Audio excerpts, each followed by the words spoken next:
जय गुरुदेव, जय गुरुदेव, जय गुरुदेव। जय गुरुदेव नाम किसका? परमात्मा का। जय गुरुदेव नाम किसका? जय गुरुदेव नाम किसका? सच्चाई तो ये है, ये देश परिवर्तनशील है। इसको चाहे ज्ञानी हो चाहे ज्ञानी हो नकार नहीं सकता। ये मृत्यु लोक है, यहां हर चीजें परिवर्तित हो जाएंगी। कोई चीज यहां स्थायी नहीं रह सकती है। राजा से लेकर रैयत तक ये परिवर्तनशील देश है और ये मृतलोक है। तो आप इसको समझने की कोशिश नहीं करते हो। अगर यही समझने की कोशिश करो कि मैं कहां से आया, मैं इन चीजों में क्या चाहता हूं, परिवार में, बच्चों में, जाति में, समाज में, या काम में, या खाने में, या सोने में, या मतलब है कपड़े पहनने में, क्या चीज की ढूंढ है, तलाश है। तो अगर ये आप सोचने का विचार करो तो समझ में आएगा। तो जो चीज आप सोचोगे जानकारी के लिए, तो किसी से पूछोगे भी कि भाई मैं कहां आया हूं और इस संसार में क्यों दौड़ रहा हूं। पूछने वाला जब पूछेगा भाई इसमें क्या चाहिए, तो आप कुछ ना कुछ मोटा महीन कोई शब्द कोई मतलब माने तो बताओगे कि भाई मैं इसमें ये चाहता हूं। जैसे कोई चाहता है कि मैं धनी हो जाऊं, मेरे पास जमीन ज्यादा हो जाए, मकान हो जाए, मेरे पास बहुत बच्चे हो जाए, मेरे पास राजपाट हो जाए, तो उसको ये जानने की कि भाई तुम इसमें चाहते क्या हो, क्यों राजपाट चाहते हो, तो वो बताएगा कि मैं इसलिए चाहता हूं। क्यों तुम धनी होना चाहते हो, तो उसको एक चीज समझ आएगी कि वास्तव में संसार क्या है और हम क्या है। संसार कितने दिनों का है और हम कितने दिन के हैं, ये बिना महापुरुषों के ये आपको भौतिक बुद्धि विद्या और आध्यात्मिक ईश्वरीय विद्या ये बगैर महापुरुषों के नहीं आ सकती, चाहे जितनी भी दौड़ लगाओ आप। ये तो आप अपनी मोह ममता आसक्ति में दौड़ लगा रहे हो, लेकिन सही सच्ची हकीकत और वास्तविकता तो ये कि इसमें कुछ है, इसमें दौड़ रहे हो और दौड़ थकी दम टूट जाएगा और उसी जगह बस कुछ नहीं, तेरा कुछ है ही नहीं। तो मैं तुमको थोड़ा संकेत देता हूं कि तुम जहां से आए हो, किस रास्ते से आए हो, जहां से आए, उसका थोड़ा संकेत देता हूं तो आपको ये मालूम होगा थोड़ा बहुत कि भाई कुछ जाना जाए, कुछ समझा जाए। दोनों चीजें इसी मनुष्य शरीर में, भौतिक बुद्धि ज्ञान और आध्यात्मिक ईश्वरीय ज्ञान इसी शरीर के द्वारा यानी प्राप्त होता है और इसी के शरीर के द्वारा ही बताया जाता है। वहां तो ये शरीर है नहीं, वहां तो वहां की भाषा, वहां तो वहां का वो तो अलग है, लेकिन यहां मृतलोक की जो भाषा है और मृतलोक एक दूसरे से जो कहना है वो तो एक दूसरे का शरीर होना चाहिए। अगर कोई आदमी खड़ा हो जाए जिसको आपने कभी नहीं देखा तो आप तो डर के मारे तुरंत दम तोड़ दोगे, भय हो जाएगा। आप ही के शरीर में कोई मिलना चाहिए तब तो हो सकता है। तो एक प्रार्थना करो, पहले मैं बोलूंगा उसके बाद। सतगुरु सतनाम तुम्हें खोला हूँ प्रणाम।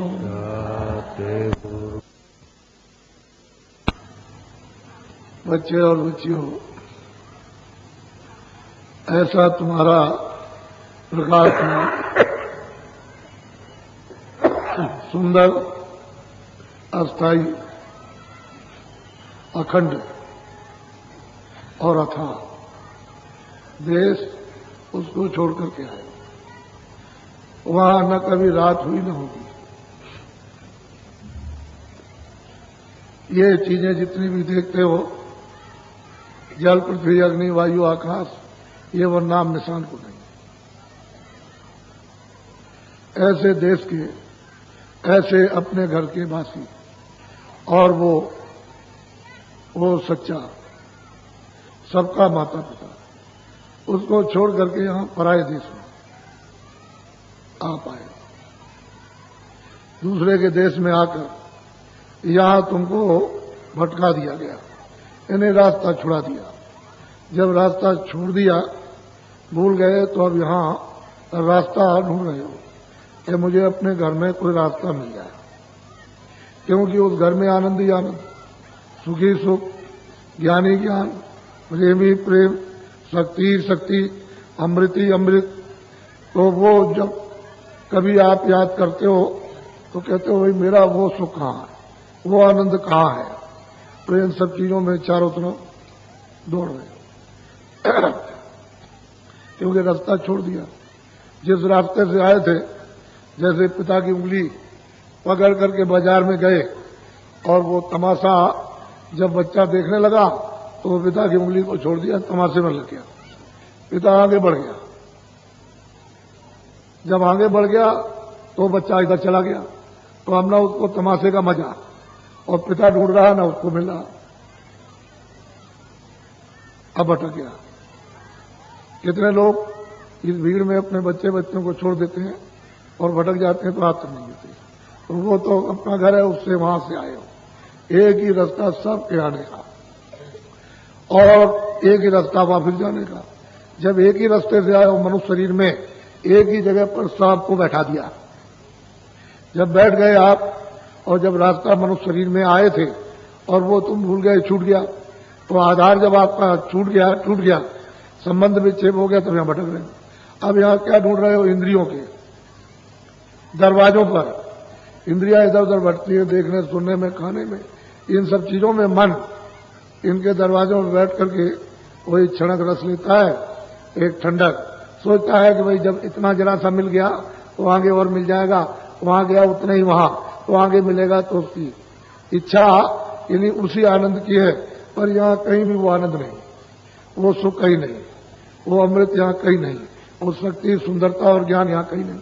वो तो आपने अपने करते। यही जीवात्मा जो मनुष्य मंदिर में बैठी है, ये इतनी सुंदर है, इससे सुंदर कोई चीजें है ही नहीं। लेकिन अब उसका दृग दर्शन कैसे हो, साक्षात कैसे हो? तो जब तक कि वो महापुरुष, महान आत्माएं जगी हुई नहीं मिलेगी, जिन्होंने अपना साक्षात्कार किया और जिन्होंने उस परमात्मा का, जिन्होंने ब्रह्म का, जिन्होंने पार ब्रह्म का, जिन्होंने साक्षात और उस प्रभु का जिन्होंने साक्षात्कार किया है, तब तक आपको ना अपना बोझ हो सकता ना हो उनका किसी का होगा। तुमको क्या मालूम मृत लोग क्या है? तुम क्या जानो कि मतलब स्वर्ग वैकुंठ क्या? तुमको क्या पता है कि ब्रह्मांड क्या है? तुम्हें क्या मालूम है कि पार ब्रह्मांड क्या? यही भटक रहे हो गलीज में, कूड़े कचरे, इसमें वासना, तरह तरह की भिन्न भिन्न प्रकार की अनंतों वासनाएं, और वो दूषित वासनाएं, उसमें मतलब है इधर से उधर, उधर से उधर। तो जब वासनाओं में घूम रहे हो और ओस को चाट रहे हो, तो आपको मतलब एक कब तृप्ति मिल सकती है? इंद्रिया क्या है? ये मतलब चाट नहीं है, ये बाहर उसको मन दरवाजे में बैठ करके बस उसको ऐसे करता, उसमें रस नहीं, कुछ नहीं है, तो भागते वहां। फिर सब चीज मिल जाए तुमको, एक पैसा भी नो, 1000पति, लखपति, करोड़पति, एक भी झोपड़ी हो, मकान मिला, ये मिला, वो मिला, सब मिलेगा। कुछ भी ना हो तुमको, जिम्मेदारी मिल जाए, राज मिल जाए, वहां भी तुम देखो चारों तरफ घूमकर, कहीं कुछ नहीं। वास्तव में ये संसार जिसने बनाया और जो हमको मांग करके ले आया, ये अपूर्ण है और नाशवान है, परिवर्तनशील है। अब जो ले आया और मांग करके ले आया, तो उसे मांग के ले आया, तो मांग के ऐसे थोड़ी मिल जाएगा। उसके लिए कठोर तपस्या करनी। जब कठोर तपस्या करेगा तभी तो वो मालिक प्रसन्न होगा, और प्रसन्न होकर के कहेगा तुम क्या चाहते हो? तब फिर उसने मांगा कि ये जीवात्मा है, हम इसी तरह का राज चाहते हैं तो हमको दे दीजिए। यानी इस प्रसन्नता के एवज में आपका एक छोटा सा भंडार दिया गया, और वहां से रास्ते से ले आए, रास्ते से ले आए, रास्ता दूसरा नहीं है, एक ही रास्ता आने का, एक ही वापस आने का। न पहले था दो रास्ते, न आप आने का भी एक जाने का। अब जब तक वापस जाने का रास्ता नहीं मिलेगा, तब तक आप अपने ऐसे यानी मतलब प्रकाशमान और स्वच्छ और पवित्र निर्मल देश में आप कैसे पहुंच सकते हैं? तो रामायण में गोस्वामी जी महाराज कहते हैं, हमारी बात तो छोड़ दीजिए आप, वो जो कहते हैं कि प्रकृति पार प्रभु और वासी, ब्रह्म निरीय विरज अपनासी, कहते हैं ताम वो कर कारण नहीं, कहते वहां मोह कुछ नहीं, न काम है, न मोह, क्रोध, न ये, न आता, न से। इनमें से कोई चीज वहां है ही नहीं। न ये जमीन है, न आसमान है, ना वो स्वर्ग है, न वहां वैकुंठ है, ना वहां मतलब यह कि ब्रह्मलोक है, न ब्रह्मांड है। कहते हैं वहां ये सब कुछ है ही नहीं। एक अनामा, कहते हैं वो एक अनाम है, अरूप है, उसका कोई वर्णन नहीं कर सकता। ऐसा कितना लंबा चौड़ा है, कितना, उसकी क्या तारीफ होगी, कोई क्या कर सकता है, कितना लंबा चौड़ा। और उसको कहो कि मतलब यह है कि कितने संख्यों ये लंबाई चौड़ाई योजन की है, तो वो भी नहीं कहने में आता। वो तो बहुत बड़ा है, वो तो आता है, यानी वो तो ऐसा महासागर है कि उसकी कोई हिमायती नहीं हो सकती। वो तो अब यह है कि वो जो यहां जो कुछ भी उसने रचना जिसने किया, जो भेजा गया, वो तो एक बूंद है। ये सब पूरी त्रिलोकी एक बूंद की रचना है। तो आप तो मतलब बूंद को भी नहीं जान सकते, बाकी इसको क्या इसी को नहीं पहचान सकते, तो बूंद की बात तो बहुत दूर है। ये तो कूड़ा कचरा, अंधकार है, अज्ञान है। यहां पर काम, क्रोध, लोभ, मोह इसका छत्र है, राज है अखंड। इसी में फंसे पड़े हुए हो, और इस पाप और पुण्य में, बद और नेक में, इसमें कहां किसको सुख है? न बच्चे को है, न स्त्री को है, न पति, न पत्नी को, न भाइयों को, न अड़ोस को, न पड़ोस को, न जाति को, न धर्म वाले को, न राज वाले, कुछ नहीं। सब ऐसे ही भटक रहे हैं ऐसे। तो आप अपना रास्ता छोड़ दिया और परदेश में आकर के जो आपको अधिकार दिया, जो ईश्वर को भी अधिकार नहीं, वो आपको दे दिया। उसने ये अधिकार दिया है कि देखो ये बुरा है, ये अच्छा, तुम बुरा से बुरा करो, अच्छा से अच्छा, मेरी तरफ से कोई रोक टोक और आदेश नहीं। इतना अधिकार कलयुग में आपको दे दिया कि जो भी अच्छे बुरे काम करोगे अपना अपना भोगो, मेरी तरफ से कुछ नहीं। मैं इससे अलग हूं, तुमको स्वतंत्रता, स्वाधीनता मृत्युलोक में कर्म करने की दी। तो आपको इतना अधिकार आपको मिला, और फिर आपने किसी महात्मा से, महापुरुष से नहीं पूछा कि भाई मुझे कौन से अच्छे और बुरे काम करना और कौन से नहीं करना। अगर आपने उसको समझ लिया होता तो ये बुरे काम क्यों करते आप, क्यों आप गंदगी में पड़ते, तब तो आपको रास्ते मिल जाता और जीवात्मा को वापस कर देते। तो वहां पर ये न मन है, न वहां बुद्धि है, न चित्त है, न प्राण है वहां, न प्रकृतियां, इनमें कोई मसाला न स्थूल है, वहां स्थूल शरीर, न वहां पर लिंग शरीर है, न वहां पर सूक्ष्म शरीर, न कारण शरीर। इनमें से कोई चीज, नूर ही नूर, यानी प्रकाश ही प्रकाश बरसता। तो वहां ये सूरज उलट क्या करेगा? इसके घास पर, यानी सूरज लाखों लाखों एक घास के पत्ते पर उगा दीजिए, तो वहां क्या होने वाला? ये कुछ नहीं। ऐसे देश के रहने वाले और प्रदेश में बिल्कुल आकर के नीचे गिर गए। और कभी तुमने इतने युग बीत गए, किताबें इतनी नहीं, स्याही समुद्र की खत्म हो जाएगी और बनराई की कलमें खत्म हो जाएगी ये, और पृथ्वी जो है इसका कागज बना लो खत्म। इतने दिनों से आप वहां से आए हो और यही अभी तक नहीं गए। आपको तो कुछ मालूम, आप तो कुछ जानते नहीं हो, इसलिए आप ये झगड़ा झंझट है। और फिर यह है कि आपको थोड़े दिन का वक्त मिला, उसमें भी इतने तूफान, इतनी आफतें खड़ी करते हो अपने लिए और औरों के लिए कि भाई तुम ये नहीं सोचते हो कि थोड़े दिन का हमको समय मिला और उसने अमूलक हमको ये समय दिया, और अमूलक मनुष्य ये तन यानी जिस्म दिया है, ये बेशकीमती है, इससे बढ़कर के और कुछ नहीं है। और आप इतना नहीं समझते हो कि हमको किराए का मकान मिला और उसमें तूफान मचाया, वो मेरा है। कहता तेरा है? वो कहता मेरा इंदौर है। तेरा है? ये मकान तेरे? चिल्ला रहा दिनों रात। अरे तू ये नहीं जानता है, इसमें कोई तेरा नहीं है, कोई सोना, कोई चांदी, कोई राज, कोई पाठ, कोई बच्चे, कुछ नहीं। तू यहां करके मतलब अज्ञान में चिल्ला रहा कि मेरा। तब तक समय पूरा हो गया, बस तुमने ना अच्छा समझा बुरा कि पाप पुण्य क्या है, तब तक उसने हुक्म दे दिया कि भाई अच्छा जाओ सिपाही हो जाओ, मकान खाली करो। तो वो दौड़ पड़े। तुम वो सिपाही यहां अमेरिका में तुम जा रहे हो सड़क पर, बस उनको कागज मिलना चाहिए बस, और बस यहीं से आवाज दी तो अमेरिका में ठक जैसे गोला लगता, बात उसी जगह सड़क पर उलट जाएगा। चलता रहेगा, लोग कहेंगे भाई अभी तो ठीक जा रहा था, और ये बिल्कुल उलट गया, अंधा हो गया, बहरा हो गया, और मतलब यह कि पागल हो गया। और उनको यहां पर छड़ भी नहीं लगेंगे, बस कैसे पहुंच गए, और बस एकदम चढ़ बैठेंगे, कहेंगे भाई मालिक का हुक्म हो गया और मतलब मकान खाली कर। तो जहां से सिपाही दौड़ते वहां से तो कोई दूर नहीं है, वो तो सामने दिखाई देता है। यानी तुम्हारे लिए तो अमेरिका और फ्रांस और ये वो बहुत दूर है, लेकिन उन सिपाहियों के लिए वहां कुछ दूर नहीं, सामने है। बिल्कुल सामने दिखा और वह दौड़ के फट से पकड़ लिया। और बात देर क्या लगी, मन को, बुद्धि को, चित्त को, प्राणों को, जीवात्मा को निकाल बात तेरा है।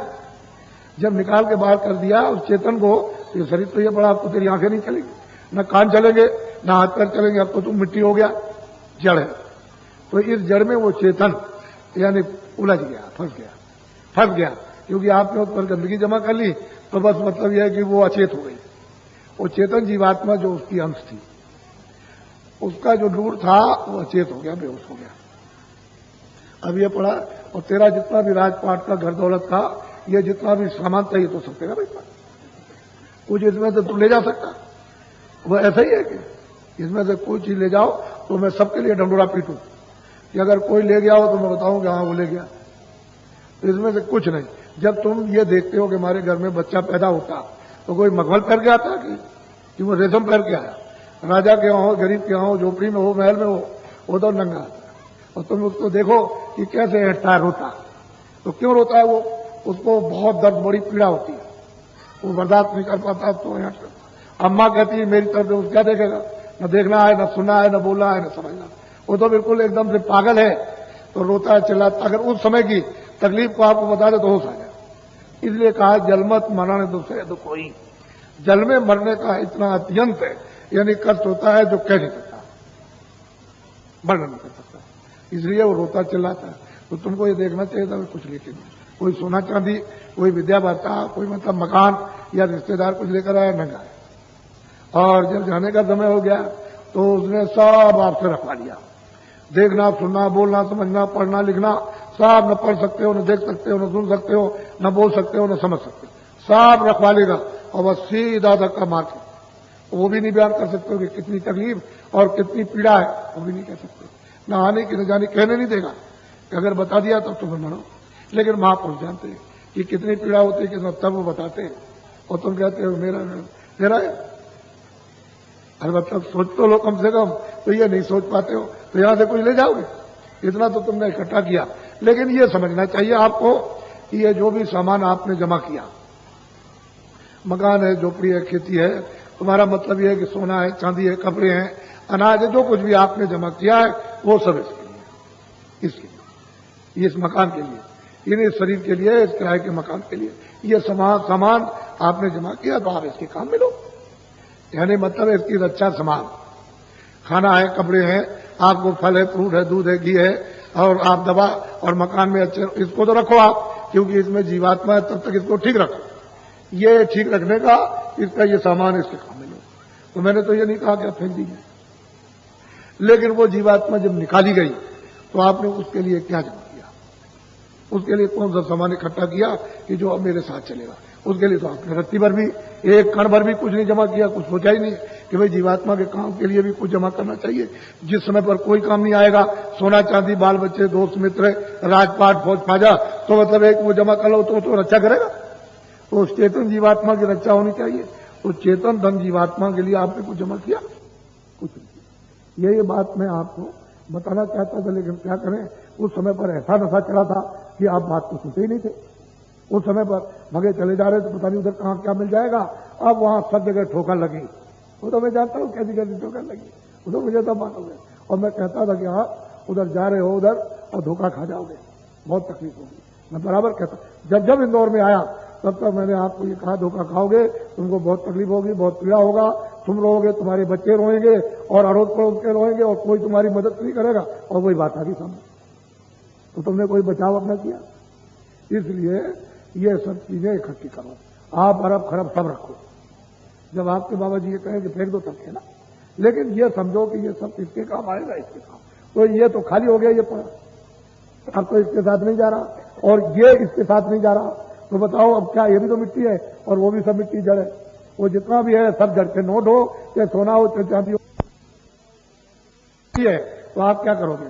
ये आपको समझना चाहिए था कि हम भाई सब काम करते हुए, खेती दुकान दफ्तर का काम करते हुए और खाते पहनते, मकान में रहते, दवा लेते, इसको तो आप निरोगी रखते कम से कम, तो इसको रुका कर दिया। यही उसको मतलब है कि बीमार कर दिया आपने, तरह तरह की बीमारी घुस गई। अब ये दिन और रात मतलब ये कहा आपको नहीं, तो आपने इसी को ठीक नहीं रख पाया। तो अब बताओ जीवात्मा का क्या होगा? उसको कुछ नहीं कर सकते, क्योंकि वो ये ठीक रहता तो वो कुछ कर, उसके लिए कुछ करते। तो अब ये तो मतलब है अब न बैठ सकते हो, न देख सकते हो, न चल सकते हो, बड़ी दिक्कत, बड़ी मुश्किल है। तो असल में बात यह है कि आप महात्माओं से मिलते होते, एक भी साधु नहीं बनता, कोई साधु, सब घर में रहते हैं, अपना सब काम करते। लेकिन काम कैसे करते? ईमानदारी और मेहनत के साथ, सत्यता के साथ, सेवा के साथ, प्रेम के साथ और दया के साथ, आदर के साथ, सत्कार के साथ जब आप काम करते हैं तो एक दूसरे के जब मोहब्बत प्यार रहता है, मजा तो उसी में, लेकिन वो भी क्षणिक है। यानी वो जो मजा है, जो आनंद थोड़ा बहुत है, वो हर्ष उल्लास, वो भी मतलब ये क्षणिक है। लेकिन ये एक मानवता का आनंद है, क्योंकि उसमें बुराई तो है नहीं, उसमें मतलब है पूरा काम नहीं है, यानी उसमें पाप नहीं है, उसमें मतलब यह है कि पुण्य पुण्य है। तो आप हर उल्लास से करते तो ये शरीर तो रोगी नहीं होता, यानी झगड़ा, गाली गलौज, कत्ल, चोरी, हिंसा तो नहीं होती, इससे तो बच जाते हैं आप। लेकिन आपने तो ये सब खत्म कर दिया। तो ये देखो हिंसा, ना आदमी को आदमी समझो, ना बच्चे को बच्चा समझो, ना स्त्री को स्त्री समझो, ना माँ को माँ समझो। जो स्वार्थी स्वार्थ, लोभी लोभ है आपको, उस लोभ में मरे, क्योंकि बुद्धि तो काम क्रोध लोभ में नष्ट हो जाती है, उसमें तो कोई विवेक रहता नहीं। तो मतलब ये औरों को मार दो, तो जमीन ले लो, मकान ले लो, ये ले लो, ये राजपाट ले लो, उनको सबको मार डालो, इसको बस ये न राज करके कुछ मिला मिला और ना मतलब ये कुछ करके मिला, ऐसा मतलब रोते, सब रोते हुए जाएंगे। इसलिए मेरी बात को बड़ी दूर तक आप इसको सुनो, और जो आप सोचते थे वो एक भी चीज मिल नहीं सकती। मैं तो ये सोच रहा था कि भाई तुम्हारे विकार कैसे दूर हो, तो वैद कहता अरे भाई देखो ये चीज है, ये नुकसान की है, ये चीज है नुकसान की है, ये नुकसान का है, ये नुकसान का, ये नुकसान का, तो तुम ये नुकसान की चीज तो मत खाओ, तो तुमको मिर्ची लगती है, यानी तुमको जलन होती है जब वो बताता ये चीज मीठी है और ये चीज अच्छी है और ये स्वादिष्ट है और इसे खाओ तो तुमको मतलब यह कि आराम मिलेगा। तो भाई यही बात नहीं समझ सके। और महात्मा क्या आपको जहर पिलाते? कोई जहर देने आते आपको तो सोचना चाहिए कि सिवाय मीठे के, सिवाय तुम्हारे भले के, अच्छाई के, तुम्हारे सुख के सिवाय दूसरा तो कोई काम नहीं करते। लेकिन तुम अभी तक नहीं समझ सके, अभी तक इसी विवाद में शंका में फंस गए। और जब शंका में फंस गए, तुमने घर चौपट कर लिया, तुमने अपना समाज चौपट किया, तुमने मतलब अपना धर्म चौपट कर लिया, पूरा राज चौपट कर दिया, अब किधर के भी नहीं रहे। और इसको चौपट कर दिया, इसमें कूड़ा कचरा इस जीवात्मा को लाद लिया, तो तुम उसको किताबों को नहीं सुनते कि जब जब हो धर्म की हानि बाण है, तुम जब पापों का घड़ा भर जाता तो क्या होता है? फिर या तो कहो झूठा है, या कहो ये झूठे, वो झूठे, कृष्ण झूठे हैं, और वो गीता झूठी है, और रामायण झूठी है, और वेद झूठे, या तो ये कहो, और नहीं तो फिर ये कहो कि सच है। तो और फिर क्या बात? जब तुमने घड़ा भर लिया बुराइयों का, तो उसमें क्या निकलेगा? इसलिए आप लोग बाबा जी की एक एक बात समझदारी से सोचो, तुम्हारे सब हित की बात हो तब तो मानो। मैं अभी पहले से, अब जब मैं 4 वर्षों से आया, तब तक हमने आपको बराबर संकेत दिया कि लगातार कि देखो समय खराब आ रहा, आप जिधर जा रहे हो उधर अच्छे समय, किसी के लिए नहीं, यानी किसी के लिए नहीं, चाहे वो राजवाला हो, चाहे सेठ साहूकार हो, चाहे पढ़ा लिखा हो, चाहे स्कूल का हो, चाहे काश्तकार हो, कोई भी हो, चाहे दुकानदार हो, चाहे कारखाने वाला, तुम जिधर चले जा रहे हो उधर अच्छा नहीं। तुम लौट करके फिर चलो, अपनी जगह आकर के फिर आगे बढ़ो, तब तो दिशा मिल जाएगी, रास्ता मिल जाएगा। और तुम उधर चले जा रहे हो तो उधर कुछ नहीं, सबको रुकना पड़ेगा। तो आप तुम समझे नहीं उस समय पर, अब तुम्हारे सामने ये सब आ गया। तो मैं ये कह रहा था, चंडी एक देवता होता, हमारे लिए तो देवता है, तुम्हारे लिए देवी है। वो देवी है, हमारे लिए देवता। वो चंडी एक देवता है, एक देवी है। तो वो अब ये तो प्रकृति है, नेचर है। जब नेचर है, प्रकृति है, तो फिर कुदरत है। तो कुदरत कोई आदमी है? ये हार मानती है कुदरत कोई? अरे नेचर ये नहीं है, नेचर तो चेतन है। तो जो कंट्रोल करती है, जो बंदोबस्त करती है, जो निगरानी करती है, जो देखती है, जो सबका हिसाब करती है कि भाई ये क्या कर रहे हैं, इनको आजादी दी, ये क्या कर रहे हैं, ये क्या कर रहे हैं, फिर उसको सजा देती है। तो आप तो इसको समझते नहीं, आप तो समझते होंगे बाहर से कोई होगा, बाहर से नहीं। तो प्रकृति, नेचर, कुदरत एक देवता है, एक देवी है। वो कब ऐसा करती है? जब तुम्हारे गुनाहों का, यानी पापों का, यानी जैसे पहाड़ लग जाता, तब वो काम करना शुरू करती है। तो कोई ना कोई उस समय बताने वाला होता है। अगर बताने वाला ना होता तो सतयुग का परिवर्तन नहीं होता, और बताने वाला ना होता तो त्रेता का परिवर्तन नहीं होता, और बताने वाला नहीं होता तो द्वापर का परिवर्तन नहीं होता। बताया तब समय पर, तो आप तो मतलब उसको समझते नहीं हो। तो वो वही देवी चंडी, वो देवता, वो एक मसाल हाथ में लिए, एक मसाल लिया और एक में तलवार लिए। अब मैं आपको बता, लेकिन तुमको ये बाहर की आंखों से किसी को दिखाई नहीं देगी, पर अंदर की ज्ञान आंख खुल जाए, यानी तीसरा नेत्र जो तुम्हारी रामायण में गीता में, यानी तुम्हारा खुल जाए, शिवदृष्टि हो जाए, तुमको दिव्य नेत्र खुल जाए तुम्हारा, तो मतलब उससे तो देख लेंगे तुम कैसी है, कैसे चलती है, किधर जाती है, क्या करती है, तो मालूम होगा, पता चलता। तो 4 वर्षों से हम आपको हिंदुस्तान में सब जगह ये बात कह रहे हैं कि भाई चंडी जो है वो मसाल लेके और निकल पड़ी है और देश का यानी विश्व के देशों का दौरा कर रही है, बराबर कर रही है। लेकिन उसने दौरा बंद नहीं किया, जब बंद करेगी तो हम खुद कह देंगे आपको बंद कर दिया, लेकिन दौरा कर रही और वहां जा रही है तो वहां के उन देशों के धन को गायब कर देगी। जब गायब करेगी तो वहां की जनता चिल्लाएगी और सेठ साहूकार चिल्लाएंगे और शासक चिल्लाएंगे कि हमारे देश में धन खत्म हो गया, पता नहीं कहां चला गया, क्या हो गया, ऐसा कहेंगे क्या हो गया, तो अब बुद्धि तो उनकी किसी की काम करेगी नहीं, क्या हो गया, और वो गायब कर देंगे। तुमको बाहर से दिखाई नहीं देगा कैसे क्या कर दिया।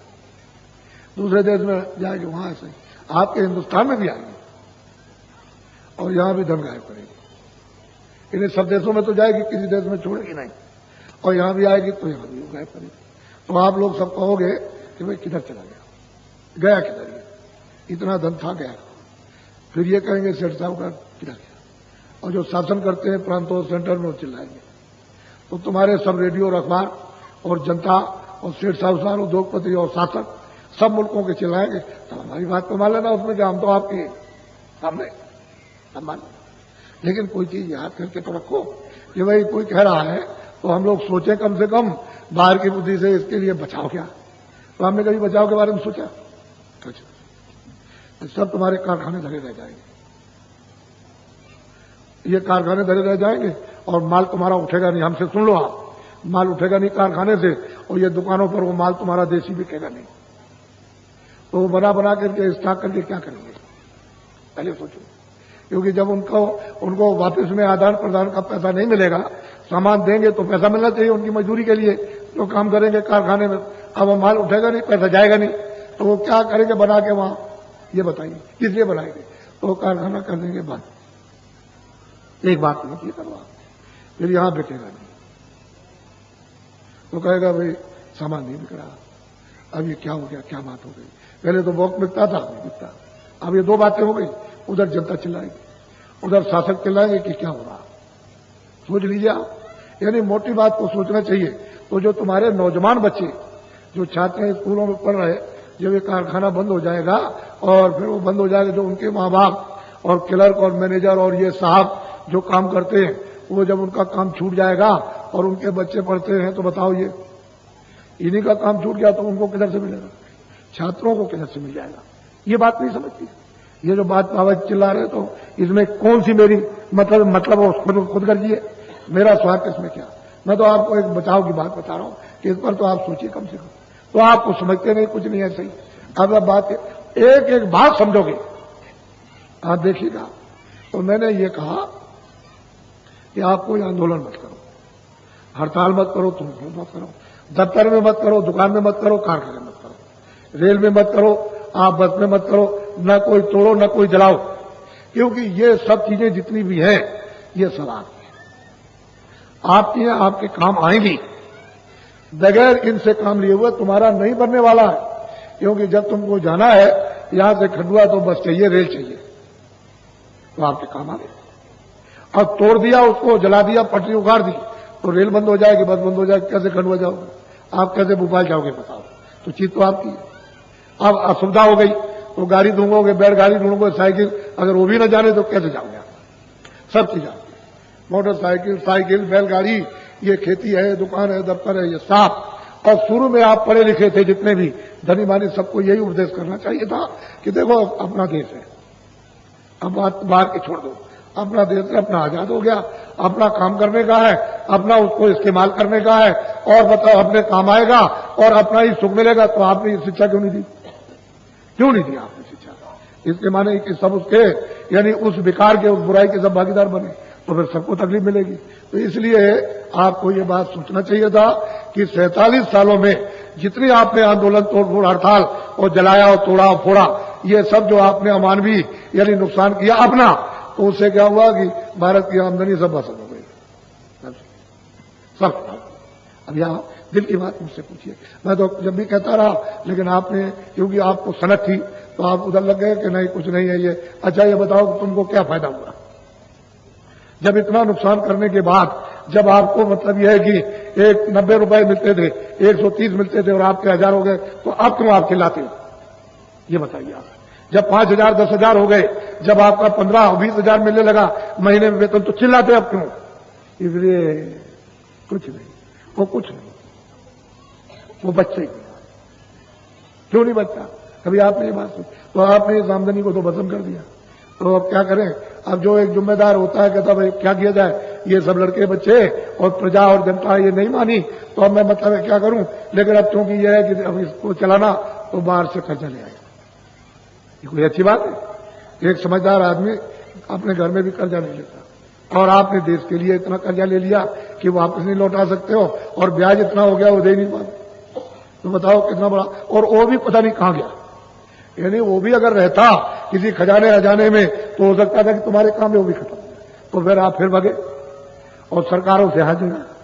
ये विदेशी सरकारों, हमारा देश बहुत गरीब है और हम कुछ नहीं चाहते, हम कर्जा ज्यादा मांगेंगे दोगे नहीं, क्योंकि जो हमने लिया वही नहीं दे पा रहे, तो ऐसा करो हम हाथ जोड़ते हैं कि हम सब सुविधा देंगे और आप अपने यहां से यदि उनको भेजो जो उद्योगपति हैं पैसे वाले, तो आएंगे सरकार की अनुमति से, अपनी इच्छा से नहीं आएंगे।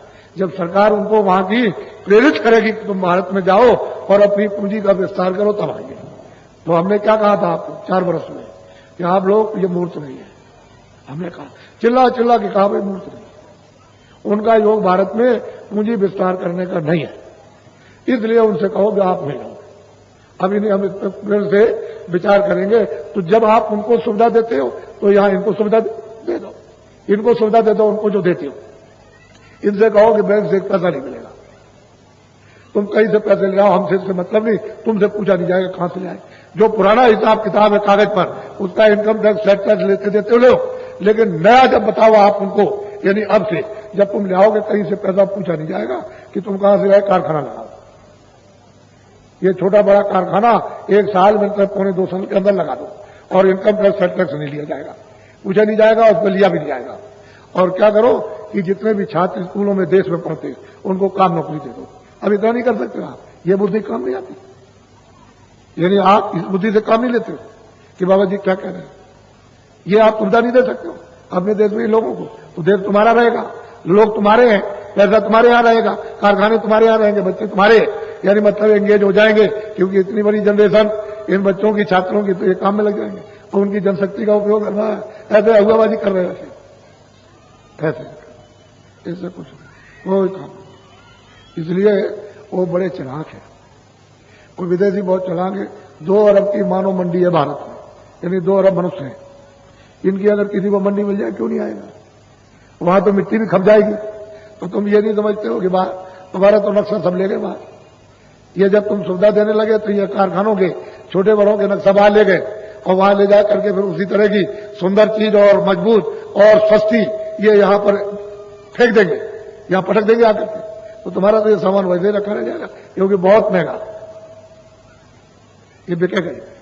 फिर तुम नहीं जानते हो भारत का आदमी लालची है, चारों तरफ विदेशी अड्डे जमा लेंगे, उसको सरकारों की अनुमति से आएंगे, अड्डे जमा लेंगे और क्या करेंगे कि जितने भी की पोस्ट के और ऊंचे पदों पर रहने वाले उन सबको खरीद लेंगे, तो तेरा देश गुलाम नहीं हो जाएगा।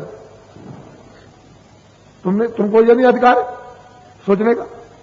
जब प्रजातंत्र दिया तुमको एक सोचने का अधिकार, तो तुम उसका कोई रास्ता नहीं निकाल सकते हो, बस चुपचाप घूम बैठे हुए, बस इसको धोखा दे दो, उसको मार दीजिए, उसको लूट लीजिए, इसको ठग लीजिए और दगेबाजी कर दीजिए, उसको बेईमानी कर लीजिए, यही है दिन रात ये चल। इसमें तुमको क्या मिलेगा? न तेरी आत्मा को मिला, तेरे शरीर को मिला, इससे भी गया। और फिर ये मनुष्य शरीर जो अमोलक मिला थोड़े दिन के लिए, वो सतयुग द्वापर त्रेता अनगिनत बीत जाए तो ये मनुष्य शरीर नहीं मिलता। ये मैं बात बताने आपको आया हूं। तो तुम मतलब ये बात अपनी जीवात्मा के लिए जरा भी नहीं सोच रहे हो कि भाई इसका भी कुछ विस्तार, इसका भी कुछ बचाओ, इसको भी चलिए गड्ढे से बचाना, तो इसी में लगे पड़े हुए। इसलिए बड़ी जब हम तुमसे कहते हैं, पहले भी कह रहे थे, तब तो तुम टांट मारते थे कि भाई जी क्या कह रहे, वो कह रहे। हमने कहा था कि सुधार करो शाकाहारी, तो आपको सबको सचेत हो जाए। अपना तो भारत पर शाकाहारी है, अपना तो रामायण शाकाहारी, गीता शाकाहारी, वेद पुराण शाकाहारी। अरे भाई पुराण भी तो शाकाहारी, वो भी तो कहती है रहम करो। रहम करो रहम करो रहम करो रूहों पर, तो यही आदमी उसमें बंद हो जाएगा। इससे निकाला पशु में पंछी में बंद कर दिया, तो रूह तो जीवात्मा उसी में है। वो तो कह रहा कि रूहों पर रहम करो, तो खुदा की रूह है, उस भगवान की जीवात्मा है। तो तुमने क्या समझा? न तुम इसको मानते हो ना उसको मानते हो, कहते हो तो सहकारी होना चाहिए। अशुद्ध आहार तो तुम्हारा क्या होता? शुद्ध बुद्धि होती। शुद्ध आहार तो अशुद्ध बुद्धि होती, शरीर तुम्हारा निरोगी होता, फिर तुम कोई बीमारी नहीं लगती, ये रोग नहीं लगता, फर्ज देखो साफ रहती एकदम। शुद्ध होता है तो शुद्ध बुद्धि, तो आप शुद्ध काम करते, और तो अशुद्ध बुद्धि है तो अशुद्ध काम करो। अब ये तो शरीर तो रुका हो गया, कौन देगा दवा? ऐसी ऐसी बीमारी फैलेगी कि आपको कई देश में, परदेश में, विदेश में जाओगे ना, वहां भी दवा नहीं मिलेगी।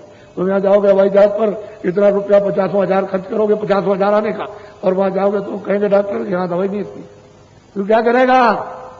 ये बात बता लो।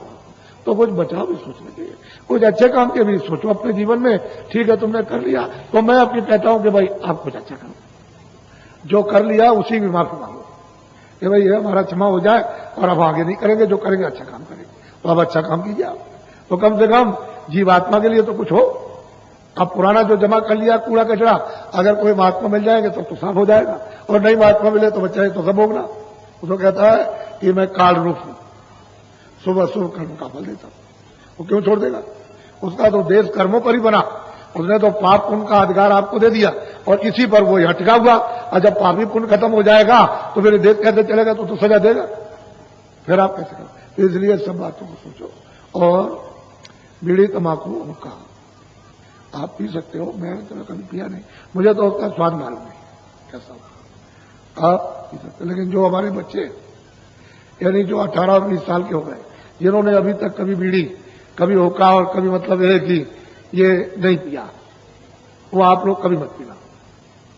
ये जो पीते हैं उनको पी लेने दो, बाकी ऐसा कोई नशा मत करो। हिंदू मुसलमान, छोटे और बड़े मनुष्यों, इंसानों की जो तुम्हारी बुद्धि पागल हो जाए, बताओ तुम सरेआम अपने धर्म को काट रहे हो, सरेआम धर्म पर यानी पैर रख करके उसको रोंद रहे हो, ये काम चाहिए अपने धर्म को। तो जो आदमी जो अपने धर्म पर चलता, मानव धर्म पर, तो मानव धर्म में है क्या? दया, सत्यता है, सेवा है, आदर है, सदाचार है, एक दूसरे के काम, मोहब्बत और प्यार करो। ये मानव का अमूलक, ये मनुष्य धर्म है, ये मनुष्य के मतलब है कि गुण है। तो आपने सबका विसर्जन कर दिया, आप कह रहे हैं कुछ। तो मैं कोई ऐसी चीज कहूं कि भाई तुम कपड़े मत पहनो, खाना मत खाओ, फल मत खाओ, ये मत करो, दवा मत खाओ, और गृहस्थी में मत रहो, इसमें मत रहो, काम मत। तो एक बात भी मैं तो पहले ही चिल्ला रहा हूं कि भाई तुम घर छोड़ करके, खेती दुकान दफ्तर का काम छोड़ करके साधु मत बनना। भगवान मिलेगा, आत्म कल्याण होगा, ये मनुष्य मंदिर है, इसी में 24 घंटे भगवान बोलता है, उसकी आवाज 24 घंटे खुदा की आ रही है। लेकिन अब तुम बहरे हो गए, उसके लिए कोई क्या करे? कूड़ा कचरा तुमने जमा कर लिया तो तुम बहरे हो गए, अंधे हो गए हो। अब आवाज आ रही तुम्हारे कानों तक, जब बाहर के कान बंद हो जाए, यानी बहरे हो जाए, अंधे, तो यहां तक सूरज यही आकर के खड़ा हो जाए बहुत प्रकाश लेकर, तो तुमको क्या दिखाई देगा? तुम तो अंधे हो, कान आ रही है अब यहां तक, आवाज आ रही है बिल्कुल कानों तक, तो तुम मतलब ये है कि सुन ही नहीं पाते, तो क्या करोगे? अरे तुमको तो समझना चाहिए कि भाई हम चीज जाने और समझे किसी महात्मा के पास जाए। तो दो आंखें देखो इधर, अब तुम इतने बड़े विद्वान हो, ये इंदौर नगरी है, मैं आपको सबको विद्वान समझता हूं, मैं आपको पागल नहीं समझता। लेकिन अब यह है कि विद्वान होकर के भी तुम जानबूझ के पागल रहो, तुम कोई क्या पागल के काम करो तो पागल ही हो, लेकिन विद्वान का काम करना चाहिए। देखो ये शरीर है, ये पंचभौतिक है, ये जीवात्मा जिसको रूह कहते हैं, सोल कहते हैं, इसको जिसको सूरत कहते हैं, ये दोनों आंखों के बीचों बीच यहां बैठी है। इस दरमियान मेरी तरफ देखो, यहां बैठी है, ये मध्य भाग में बैठी है दरमियान में। इधर देखिए, उसी जीवात्मा में एक आंख है, और शरीर में दो आंख, कितनी आंख हुई? 3 आंख हुई। समझ लोगे तो जल्दी आ जाएगा। ये जीवात्मा दोनों आंखों के बीचों बीच बैठी है, इधर नाक में नहीं है, ना इधर है गले में, न इधर है कहीं सीने में, न इधर नाभि में, ये यहां बैठी हुई, उसमें एक कान है। उस जीवात्मा में एक कान, और शरीर में 2 कान, कितने हुए? 3 कान हो गए। देखो इधर ये जीवात्मा ये बैठी है दोनों आंखों के मध्य में, दरमियान में, उस जीवात्मा में एक नाक, शरीर में 2 नाक, कितनी नाक हो गई? अच्छा, अब शरीर में 2 आंख, 2 कान, 2 नाक। तुम्हारी आंख और कान नाक बंद हो जाए तो दिखाई सुनाई और सूंघोगे? दिखाई देगा, सुनाई देगा। तो फिर मतलब फिर जब इधर नहीं सुन सकते हो, इधर देख नहीं सकते हो, इधर की दुर्गंधी और सुगंधी सूंघ नहीं सकते हो, तो मतलब ये बात ही खत्म हो गई। इसी तरह से ये तुम्हारी तीसरी आंख और तीसरा कान और तीसरी नाक, ये तुम्हारी तुमने जो काम किए यानी पाप पुण्य, ये बद और नेक तुमने कूड़ा कचरा, इधर देखो ये डंडा है सीधा, ये मृतलोक का डंडा है, ये इसके ऊपर मृतलोक है ही नहीं, इसी डंडे के नीचे। तो आंखें तुम्हारी कहां, इधर नीचे। तो जब आंख खोलोगे तभी तो बाहर दिखाई देगा, लेकिन जब तक तुम आंख बंद कर रखोगे तब तक कुछ नहीं दिखाई देगा कोई। और तुम जब तक मतलब ये कान तुम्हारे जब है, जब खोलोगे तभी तो सुनाई देगा। ये बाहर के कान खोलोगे तो सुनाई, और बंद रखोगे सुनाई यहां कुछ नहीं देगा, कोई बाहर की आवाज सुनाई आपको नहीं देगी, और कोई सुगंधी और दुर्गंधी आपको जरा भी नहीं आएगी। तो जब आप ये बंद हो गए, तो ये देखो इधर डंडे पर, इस मनुष्य रूपी मंदिर में ऐसी जगह बैठे हो तो बीचों बीच में बैठा है ये तीसरी आंख इस डंडे के ऊपर है। ये जो मृतलोक का डंडा है, ये आकाश, ये आकाश को आंख खोली तब मालूम हुआ, लेकिन ये आकाश यहीं तक है, और इसके ऊपर में तीसरी आंख है, तीसरा कान, तीसरा नाक है। तो जब आपने जब इसके ऊपर पूरा कचरा जमा कर रखा, क्योंकि जीवात्मा का ये हृदय तो ये ऊपर है, ये हृदय नीचे नहीं है, ये तो इधर हृदय मन, इधर में देखो, इधर बुद्धि चित्त, इधर ये सब किसका काम है, आंख का, कान का, नाक का, और ये जीवात्मा के कान का और आंख का और नाक का इस आकाश के ऊपर। तो ऊपर में आपने कूड़ा कचरा जमा कर रखा, तो आंख बंद हो गई, कान बंद हो गए। अब जो स्वर्ग है, जिसमें दरवाजे पर बैठे हो, हमको तो बड़ा अफसोस होता है कि क्या तुम रामायण पढ़ते हो, क्या पुस्तकें पढ़ते हो, दरवाजे पर बैठे हुए हो, और तुम लोग कहते हो स्वर्ग स्वर्ग स्वर्ग, बैकुंठ बैकुंठ बैकुंठ, और स्वर्ग बात हो गए, तुमने देखा? ये बताओ क्या बहिष्ठ हो गया, क्या आपको मिला? यानी दरवाजे बैठे हो तुम, रूह को, जीवात्मा को नहीं पहुंचा सकते हो, सामने बैठे हो, तो तुम्हारे ऊपर कूड़ा, तो किसी से मिलो तो कम से कम कोई ऐसी औषधि जड़ी ले लो उससे कि भाई हमारी आंख बंद हो गई और हम स्वर्ग में जाना चाहते हैं, बैकुंठ में, तो हमारी मतलब आंख बंद हो गई, ऐसी कृपा और दया कर दीजिए कि हमारी आंख सब हो जाए। तो जो जानकार हैं, जिनकी आंख खुली हुई है, जिनके पास कूड़ा कचरा नहीं है, और मतलब ये जो जाते आते हैं, तो आप तो सीधा रास्ता बता सीधे चले जाए, कोई दूर है सामने, लेकिन तुम्हारा कूड़ा कचरा अंबार पहाड़ लगे हुए हैं, बस वो तुम्हारे ऊपर लगे हुए, उसके ऊपर तो उधर से तो सब दिखाई देता। तो वो जो स्वर्ग बैकुंठ है, उसमें कोई सुबह शाम होती है कि सूरज डूब गया और निकल गया, ये वहां कुछ, वो देव सृष्टि, वो प्रकाशमान देव सृष्टि, यहां से शुरू हो जाती है देव सृष्टि, फिर ऊपर तो बहुत बड़ी बड़ी सृष्टि है।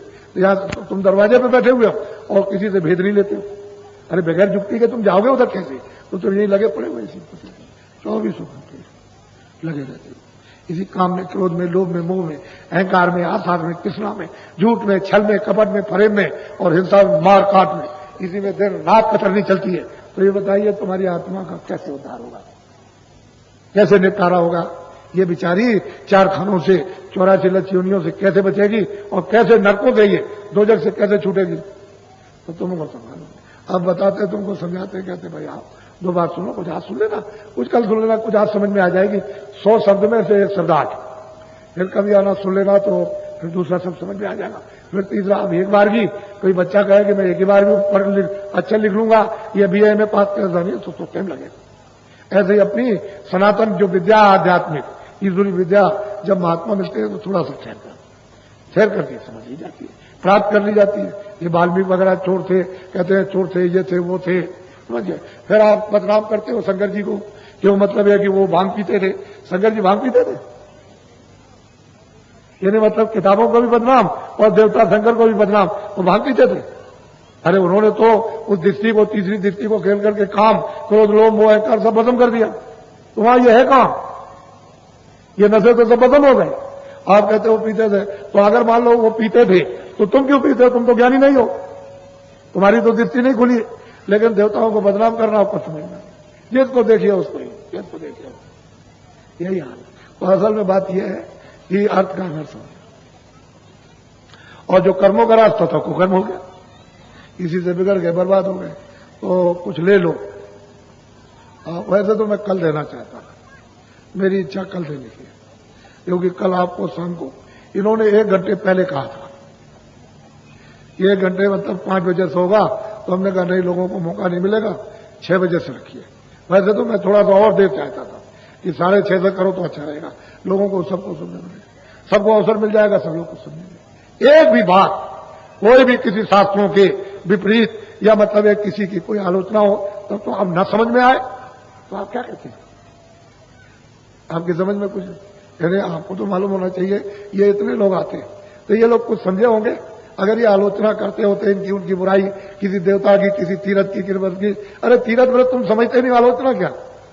जब उसको जानते ही नहीं हो कि तीर्थ और व्रत क्या है, अरे मतलब है कि दरवाजा क्या, हरि का द्वार क्या है, तो यार जब नहीं जानते हो तो जो चाहो सो करो। लेकिन यह है कि जब जमन जाओगे तो सब बात आती समझ में। तो यही मनुष्य शरीर है जिससे आत्म और मतलब परमात्मा ज्ञान प्राप्त किया जाता और उसका दर्शन किए जाते हैं, दूसरा शरीर थोड़ी है। यही है, इसी में व्याख्या बैठ के होती है, इसी शरीर से, इसी से किताबें लिखी गई। तो खुदा को भी नहीं देखा, यानी भगवान को भी नहीं देखा, उसको तो देखने की बात ही खत्म करो। तो इसलिए आपको जिसलिए तुम आए थे वो तो करना चाहिए। तुम तो अपने मनुष्य शरीर इतने दिनों के बाद घर में पहुंचने के लिए तुमको दिया गया था किराए का मकान कि भाई अब की बार जीवात्मा को जगा लो, लेकिन सब जगह किताबों में लिखा है कि महात्मा की तलाश करो, महात्मा की तलाश करो, अनुभवी की तलाश करो, ज्ञानी की तलाश करो, पहुंचे हुए की तलाश करो, मिल जाएगा। वो ये भी कहते हैं कि मिल जाएगा, तुम खोजो तो, लेकिन आपने खोजना उसका बंद कर दिया। तो आप कौन बताएगा? अंधा बता देगा। अंधे के लिए तो कहते हैं कि अंधा मतलब है गुरु और चाहे बहरा चेला और वो नर्क में ठेला देना। आप क्या करते? वो तो किताब ही है, वो तो सत्य चौपाई कहती है, उसमें तो कोई झूठ नहीं है। लेकिन अब क्या करेगा, बात सभी समझते हो कि भाई अंधा किसको कहते हैं, बहरा किसको कहते हैं। न उसे पता है, न रास्ता देखता है, न जानता, और न वो सुनता है जिसको सुनाया जाता है उसे। दोनों हो गए, अब क्या मिलेगा? वो तो कहते हैं कि भाई नाम जी जब जागे जो जीवात्माएं मनुष्य मंदिर में नाम को पकड़ करके और मतलब जाग जाती योग पद को प्राप्त करती है, तब वो पुण्य मिलता है। तो आपने जीवात्मा को तो देना है, पता ही नहीं कैसे देना है। नाम कहते हैं शब्द को, नाम कहते हैं आवाज को, नाम कहते हैं देववाणी को, नाम कहते हैं कलमा, नाम कहते हैं आयते। अब आप उसको समझते ही नहीं हो, अब तुम्हारे दरवाजे पर हो रहा घना घोर, यानी रात दिन अखंड, अखंड कलमा, अखंड आयते, अखंड कीर्तन, अखंड देववाणी 24 घंटे हो रहा है। लेकिन अब तुम सुनो तब तो आए समझ में, लेकिन तुमको उधर में पता ही नहीं तुमको ये हो रहा कि नहीं हो रहा। जब महात्मा भेद बता देते हैं तो बैठ के लोग सुनने लगते हैं। और भाग्य है, तुम बड़े अच्छे हो, ये समय मिलता नहीं, या आप बड़े भाग्यशाली हो, आपको यह समय मिल गया, बहुत अच्छे हो, बड़े भाग्यशाली। इसी बीच में ऐसे ही समय में अगर आपका समय पूरा हो जाए तो आपकी जीवात्मा की संभाल हो जाएगी। संभाल, चाहे तुम कितने भी पापी हो, लेकिन तुमको तो ये मालूम नहीं राज कि कैसे संभाल होती है, तो इसलिए तुम भाग्यशाली हो। इस क्षणों को जो श्वासों की पूंजी मिली है और नाक से निकलते इसको बर्बाद मत करो, थोड़ा अच्छे काम में लगाओ। 1 घंटे तो काम करो इस शरीर के लिए, और 1 घंटा अपनी जीवात्मा के लिए जो दोनों आंखों के बीचों बीच बैठी है। तो क्यों नहीं दरवाजे में बैठी है तो आंख खोलो। तीसरी आंख, तीसरा नेत्र, दिव्य दृष्टि, ये कान है दिव्य कान, ये तीसरे कान, उसको खोलो तो आसमानी आवाज तुमको। उसी से तो सब रचना का विस्तार, शब्द ही से तो सब रचना हुई है। ये जितनी भी रचना है शब्द ही से, नाम से, आवाज से हुई है, सब रचना आवाज ही की है। यहां मिश्रित आवाज है इस खोल में, और बगैर उसके यहां भी रचना नहीं हो सकती। कोई कारखाना अगर आवाज न हो तो नहीं चलेगा, कोई घर गृहस्थी का कोई काम नहीं, सब गूंगे हो जाए क्या काम चलेगा? इसलिए आवाज, ये सारी रचना हो गई। असल में बात तुम्हारे अंदर, वो चेतन तुमको बुला रहा, इस चेतन को जो जड़ में फंसा हुआ, तू जरा सा उधर ऊपर की तरफ ध्यान दे अपने कानों से, आंख से, तो देख तुमको सुनाई दिखाई देने लगे। तो चीज ये है, वैसे नाम दाम तो मैं कल ही देना चाहता हूं, क्योंकि कल तुम्हारा मुहूर्त अच्छा है। ऐसा मत करना कि भाई हम दुकान खोलिए, छो बंद कर देना दुकान। जितने लोग हो जिनकी दुकान हो बंद करके आना, तुम्हारा कोई नुकसान नहीं होगा, हम आपको बताते हैं। लेकिन लालच में मत बैठे रहना, कहना कि भाई हम अमूलक चीज लेने जा रहे हैं, आज हम वो लेंगे चल के इस मैदान में, तो कल चले जाना, समय से बंद कर देना, कुछ नुकसान नहीं होना। फिर दूसरे दिन देखना, तब तुमको पता चल जाएगा कहां बात क्या। इसलिए तुम कम